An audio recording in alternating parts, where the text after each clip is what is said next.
3 times 10 minutes. In order to perceive SEH as particularly beneficial and powerful, we need some time. If we see our energetic healing partner only once a week or less, it is a good idea if we first exchange with each other a bit. Then we can tune into each other, for example with a few minutes of eye gazing, and then experience the embracing meditation for about 30 minutes. This way we can go sufficiently into the energetic depth. For some, time flies by. For others, it is halted and seems to go on forever.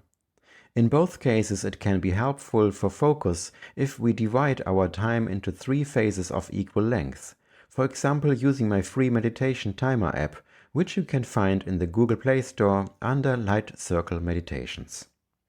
When you start the timer, a gong will sound after every 10 minutes to divide the total time of 30 minutes into 3 phases.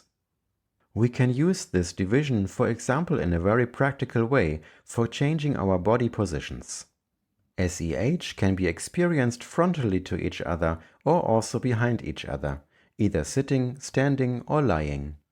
When sitting behind each other, one of the partners automatically takes on a more giving role and the other a more receiving role, although every giving also involves a receiving and vice versa.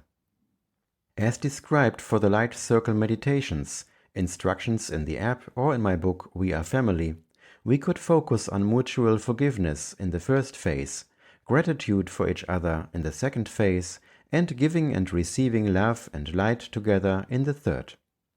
Or we let go of concepts and ideas and simply perceive. Let's experience SEH as it fits best to the respective moment and for us together.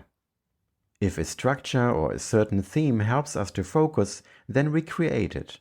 If we would rather just be in the moment and savor it deeply and intensely, then we experience it that way. Let's do it the way it feels right and good for us.